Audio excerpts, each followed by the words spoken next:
Hey, what's up, guys? I've been getting a lot of questions about target focused aiming, and the confusion around vision and aiming and where you should be looking is a lot deeper than I originally thought. The shooting industry and how they have always taught people you got to focus on your front sight, and how that has made massive training scars and prevented people from even understanding how to use red dots properly. So I wanted to make this video to kind of hopefully clarify some things and what exactly is target focused aiming, and hopefully after watching this you guys will understand what it is I'm talking about. So I have iron sights and red dot sights. So let's start with iron sights.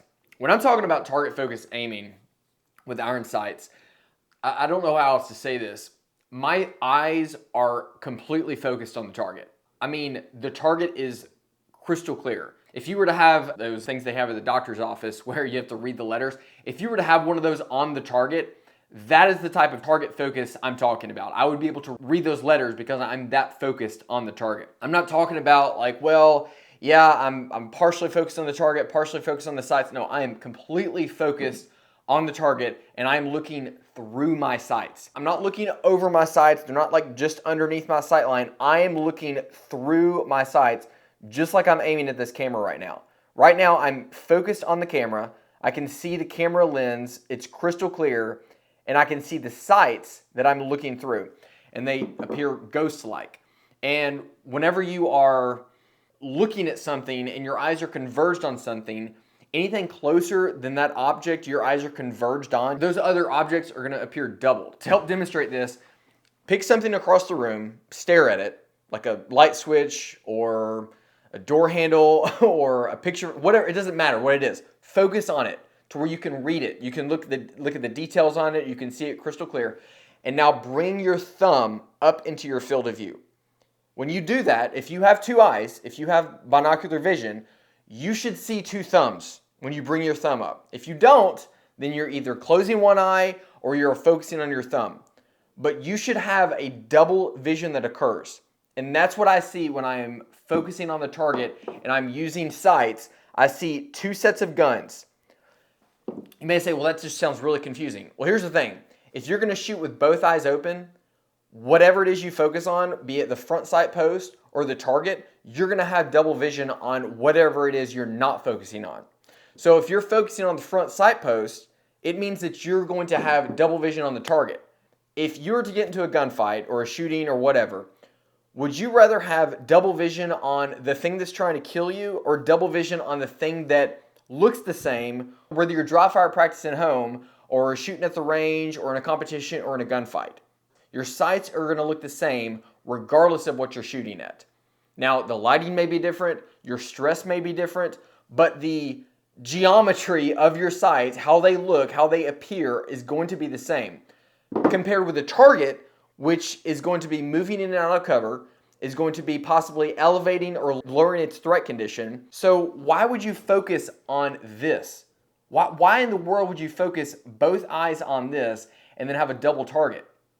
Now, some people may say that, okay, well, if I determine there's a threat and I need to shoot them, I'm going to bring my focus back to my front sights. My response to that is good luck with that. And let's say you do that. Let's say that you do bring your focus back to that front sight post after you've determined there's a threat. Well, one, there's going to be a delay in that, not only in reaction, but in the physiological ability for your eyes to shift focal plane from the target to your front sight, and your eyes to shift their convergence from being converged on the target to now being converged on the front sight post. So those delays are now stacking, and that time delay, something could have changed. So from the time you see that person doing something that gives you justification to shoot them, now you're going to transition your sight focus or your focus back to the front sight post. What if they changed? What if they changed their threat condition? What if they changed their position? What if they had a hostage and now they moved the hostage? So anytime you are changing your focal distance and your eye convergence, the point that your eyes are converged on, you are accounting for the reactionary delay and then the physiological delay in that how long it takes your body to do that thing. And then once you decide to start shooting, so are you going to keep your focus on the front sight post? Because once again, we don't shoot to kill, we shoot to stop the threat. So you have to determine when the threat is stopped.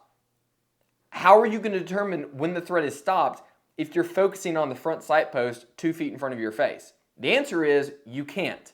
You cannot focus on two things at once. The thing that is constantly changing, i.e. the threat, is going to be moving in and out of cover, increasing or lowering its threat condition, and the sights are going to be doing what they always do. They're going to be rising and falling during recoil. They're going to be in some sort of alignment that you have to determine whether or not it's sufficient to take the shot at the given distance. And I just do not understand why the shooting community has told the lie to people that they need to focus on their front sight. And then to make matters worse, the people who are trained to focus on that front sight and have both their eyes converged on this front sight, now when you give them a red dot, guess what happens? They try to focus on the red dot. And when you try to focus on a red dot, the red dot becomes blurry because a red dot is designed so that you can use it with target focus shooting. And this is where a lot of confusion comes in because people have trained themselves to, when they present the gun on target, they're bringing their focus back to this little point right here. And now their red dots are blurry. And I have realized that this is much bigger of a problem than I originally anticipated. And I just really hope that either this channel or other channels, more people see that target focus aiming is not only possible, but it's actually very accurate. Most people would be surprised at the type of accuracy you can obtain with hard target focus with iron sights. And if you don't know how to practice target focus aiming, then go back to that thumb drill that I was talking about earlier on in the video. Simply pick objects out in your room and bring your thumb up into view. And if you see that double image, and you just want to look through that double image. And if you're right eye dominant, you're going to use the left ghost thumb. And if you're left eye dominant, you're going to use the right ghost thumb. What I mean by that is the image I'm showing you right now. So in this image, you can see that there's what appears to be two thumbs while you're focusing on a singular target. If you're right eye dominant, you're going to use the left ghost thumb. And then if you're left eye dominant, you're going to use the right ghost thumb. And the reason this happens is because of the parallax. So each of your eyes, when they see something in front of your face, your right eye, if my finger's right in front of my nose, my right eye sees my finger to the left, and my left eye sees my finger to the right.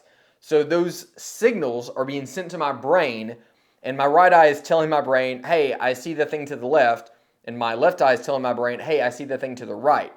So if you're right eye dominant, you need to use the thing that looks like it's on the left. And then if you're left eye dominant, you need to use the thing that looks like it's on your right. And that same exact principle is how you do it with a gun.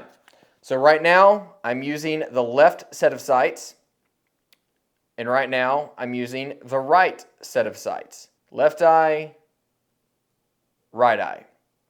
Now keep in mind that when you have that gun presented out on target, since my left eye is not in line with the sights, that right ghost thumb is not going to have proper sight alignment. Only one of them will have proper sight alignment at a time, and it's the one that's in line with whichever eye you're trying to align it with.